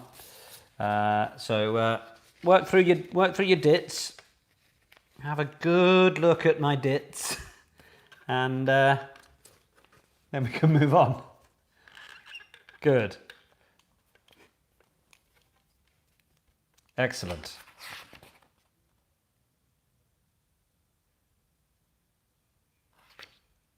Yeah. Good. Oh, I'd love to know what the dirty version is, Tanya, but it may be too dirty for us. Okay, questions 30 to 34 are going to be the word television in 5 languages. Yes. So, as per usual on our 2021 quizzes, there are 5 languages written across the top, and there are 5 different ways that the word television is said. And you need to match the language to the word. So, I'm not going to say them, partly because I can't say them all, because I don't know the language pronunciations, but that might sway you. But you've got Bosnian, Hindi, Finnish, Danish, and Malay. And these are all the words for television in those languages. So I would like you to try and match up the language to the number. So on your answer sheet, you'll just put question 30 and the language. I'm spelling it out as if you're 4 years old. Excuse me. You get it, don't you? Depends how much of your Mary's bloody Guinness you've had there. Okay, so television, television, television, television, and television are your 5 clues there. About another 10 seconds on this.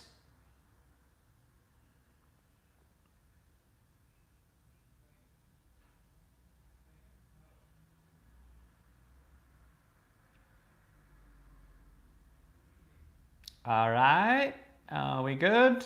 Pulling it away. No. And good. So those are questions 30 to 34. Question 35 and, well, 35, 36 and 37 are our guess the years. They are, once again, of consecutive decades.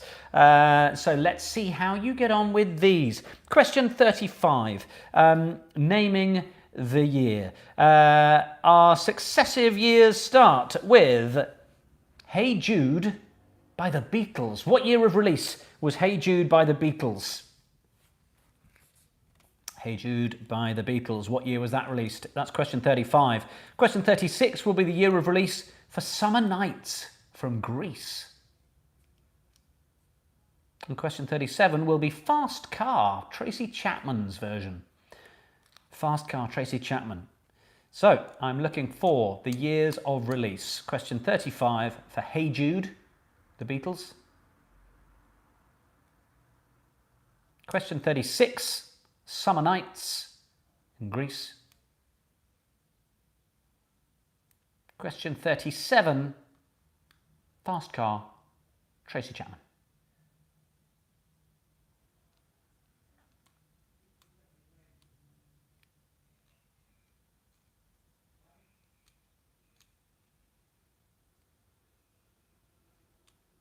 How are you diddling on those? How are you doing on them? Yeah, one more time then. The Beatles with Hey Jude is number 35. What year of release? 36, Summer Nights from Greece. And 37, Fast Car, Tracy Chapman.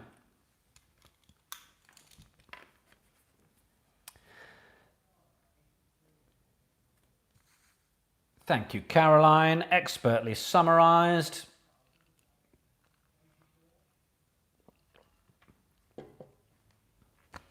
Hopefully you've got the decades roughly, and we will, of course, give half a mark to a year either side. Okay, question 39. 38. It is lyrics time. Lyrics for 38 and 39. So here are the lyrics for question 38. Listen up, here we go. Everything I've ever done, everything I ever do, every place I've ever been, everywhere I'm going to. What is the song title for that?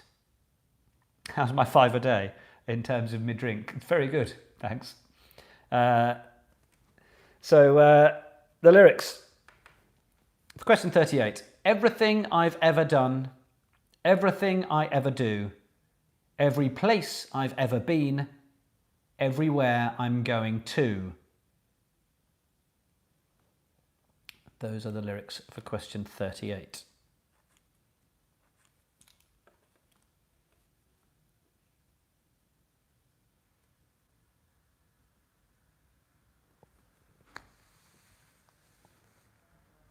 Can you hum it? I'm afraid not. Those of you that follow my Insta in the last week may get a clue from that, but that's all you're getting there. Question 39, the lyrics. Tatters has got it. Lyrics for 39, here we go. When I'm feeling blue, all I have to do is take a look at you, then I'm not so blue. Those are the lyrics for question 39. When I'm feeling blue, all I have to do is take a look at you, and then I'm not so blue.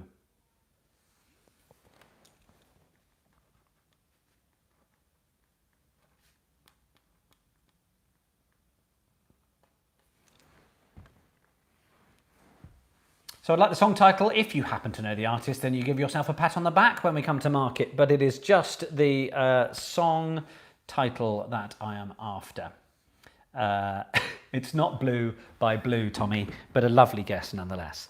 So those two lyrics one more time. 38, everything I've ever done, everything I ever do, every place I've ever been, everywhere I'm going to. And 39, when I'm feeling blue, all I have to do is take a look at you, then I'm not so blue. James, classic lyric, goes on to rhyme with multiple times. Good. And question 40 then.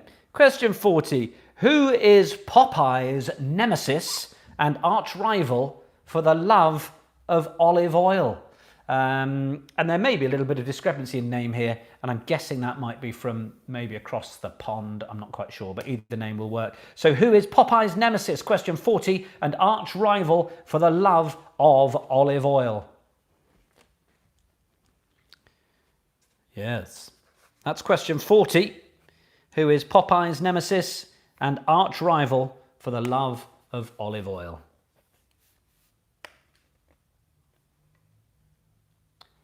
Those are your questions for the second half of your next pub quiz.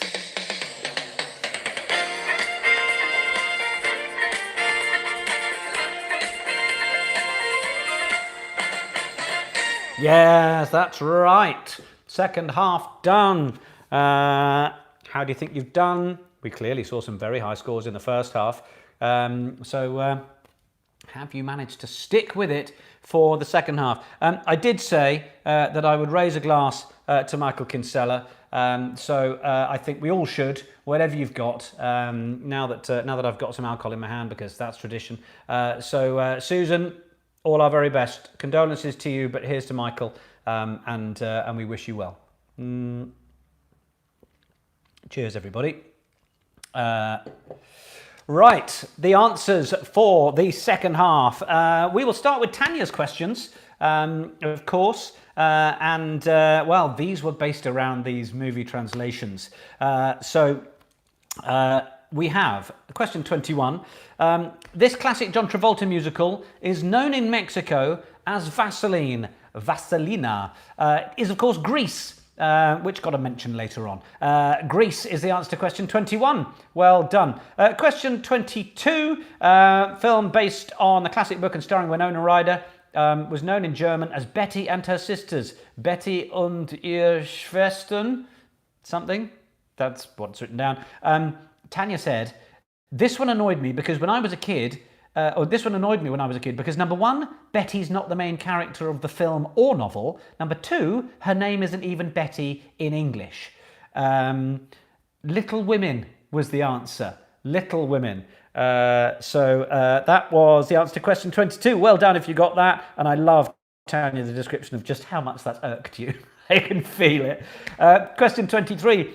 The 1980s classic that came through the Chinese translation, Superpower Dare Die Team. Apparently there's all sorts of sort of wariness of the supernatural in China, which I wasn't aware of. It's Ghostbusters is the answer you wanted there. Ghostbusters for question 23. Superpower Dare Die Team. Sure. Question 24. The 1989 comedy, known in Spain as This Dead Person is Very Alive, Este Muerto Está Muy Vivo, is Weekend at Bernie's. Oh, what a classic. Weekend at Bernie's. Indeed, Vicky, who are you going to call for the Ghostbusters? Weekend at Bernie's. Question number 24. If you've not seen that film, dig it out and watch it. It's brilliant. It's a classic. Question 25. In China, Mark Wahlberg, he was in the movie. His powerful device makes him famous. It was, of course, Boogie Nights. Boogie Nights. Well done if you got that. Well done if you got all five. 5 out of 5 for Tanya's round. A round of applause for a brilliant guest theme. I'm loving the imagination that's being put to these from Paul and from Tanya. No pressure, whoever's coming next. I look forward to Bex's questions in a quiz or two's time. That'll all be about sheep in New Zealand. So yeah, I don't mind even if they're just more simple questions on a theme, but the slightly different style of questions is very cool. Question 26 then, we've got a few more from Paul Penter as well. Who on earth built this thing? Thankfully, there are a lot of tourists willing to photograph it to submit as evidence of building code violation. I love this. It's the Leaning Tower of Pisa. The Leaning Tower of Pisa. That's great. Question 27, false advertising. It's not gold, it's kind of rusty brown. Hopefully some of you got this. The Golden Gate Bridge was the answer. Golden Gate Bridge for 27. 28, if bricks are your thing, you'll like this. Otherwise, not so much. That's the Great Wall of China. Hopefully more people got that. The Great Wall of China. He's gone. We don't need to talk about him again. Good. 29 are ditloids. Well, let me reveal my dits to you. The 4C of the G, 4 corners of the globe. The 4 corners of the globe. And then 2H are BTO. 2 heads are better than 1. 2 heads are better than 1 even. So those are your 2 ditloids, 4 corners of the globe, 2 heads are better than 1. Give yourself 2 points if you got both of those. Right, on to our languages. Shall we just check? So these were them. How did you get on? So question 30, that is Danish. 30 is Danish. Which if you put Danish somewhere else means that's wrong. So Danish is question two. Diana said 2 hands are better than 1. Oh, really? So 30 is Danish. 31, televizija, is Bosnian. Via, probably. Anyway, Bosnian. 32, it's almost like the word didn't finish. Television. So Finnish is 32. 33 is Malay. Did you get that, Cusack? 33 is Malay. And 34 is Hindi by a process of elimination. So the answer's there. 30 Danish, 31 Bosnian, 32 Finnish, 33 Malay, 34 Hindi. Yeah, some people have had a shocker there by the looks of it. Name the years then, let's move on. That was ugly, says Doug and Suze. Name the year, Hey Jude, the Beatles, 1968. 1968 for Hey Jude, the Beatles. Then Summer Nights, E.L. James crashing and burning on that language one. Summer Nights, Greece, 1978. It was exactly 10 years afterwards, 68 and 78. And then Fast Car, Tracy Chapman, was 1988. I made them all 10 years apart exactly. I did. So 35 was 1968. Give yourself half a mark if you are either side of 68. 36 was Summer Nights Greece 1978. Give yourself half a mark either side again. And then Fast Car Tracy Chapman 1988. I love that, E.L. James. I'm published in all of those languages too. Did you write television much? Because then, you know, you just should have seen it. Anyway, have you had them translated back to find out where the translation really didn't work? Because I bet reading those out would be quite fun. Maybe we should find translations of 50 Shades in other languages and read like a sentence or two, and we try and guess what language that was translated from. Good. That'll be E.L. James guest round. So we've done the guess the years. And congrats on being published in all those languages, by the way. Yes, terribly rude of me, taking that for granted. The lyrics, everything I've ever done, everything I ever do, every place I've ever been, everywhere I'm going to, it's a sin. The Pet Shop Boys, and It's a Sin is the show that is currently on Channel 4 and coming to HBO, and is an education of a TV programme, a mind-blowing, fantastic programme by Russell T Davies, who can write about the LGBT community better than anybody else in the world. Don't agree with everything he says off camera, that gay actors should have gay roles, all of that. No, not really. But series is incredible. And yeah, first episode, fabulous explosion of brilliance and what the scene looks like and all of that. And then it might get a little bit sad after that because it's about the HIV/AIDS pandemic. But it is brilliant. You have to watch It's a Sin. 5 episodes, 5 hours. Please do go and watch it. Question 39. When I'm feeling blue, all I have to do is take a look at you, then I'm not so blue. Groovy Kind of Love. Groovy Kind of Love, Phil Collins. Yes. So that is the answer to 39. Groovy Kind of Love. If you knew Phil Collins, give yourself that pat on the back. Similarly, Pet Shop Boys before, but it was just the song titles I'm after. And finally, question... Oh, Jonathan, based on a melody by Clementi. I don't know who Clementi is, but she sounds lovely. And then question 40. Who is Popeye's nemesis and arch rival for the love of olive oil? Bluto, or I understand also known as Brutus in some languages. But Bluto or Brutus, the final answer. That wraps up your Nick's Pub quiz. What are those final scores, team?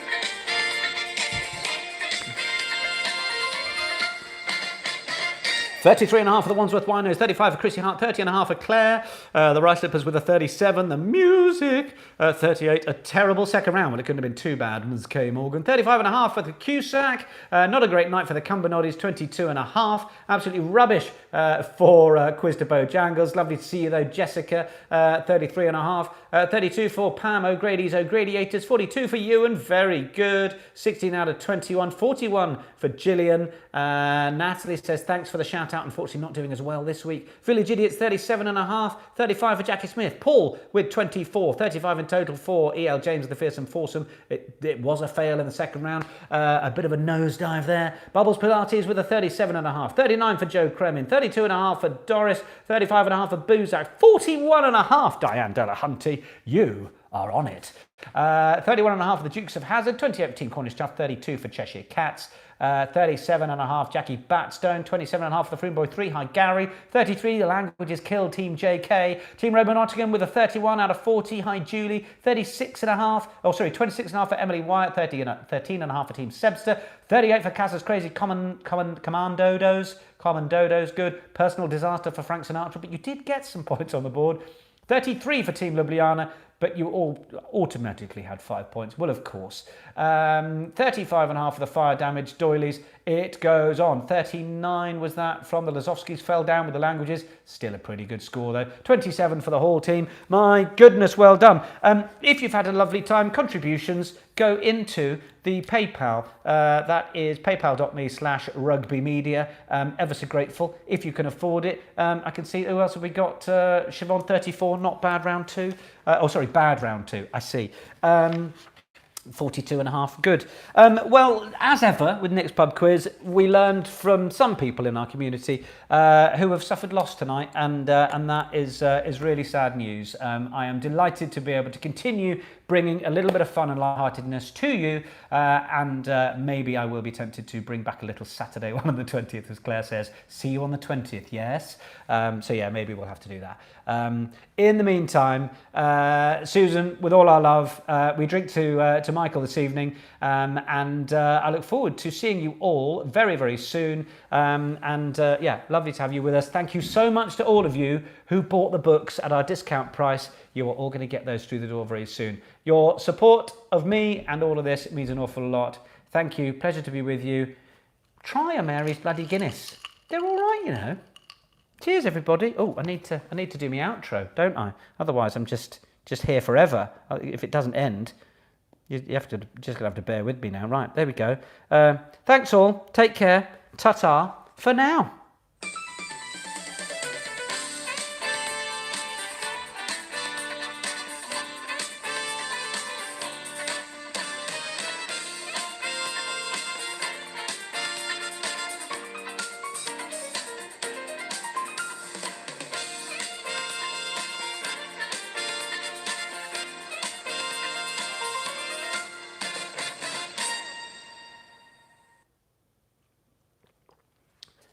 I got ice cream headache again.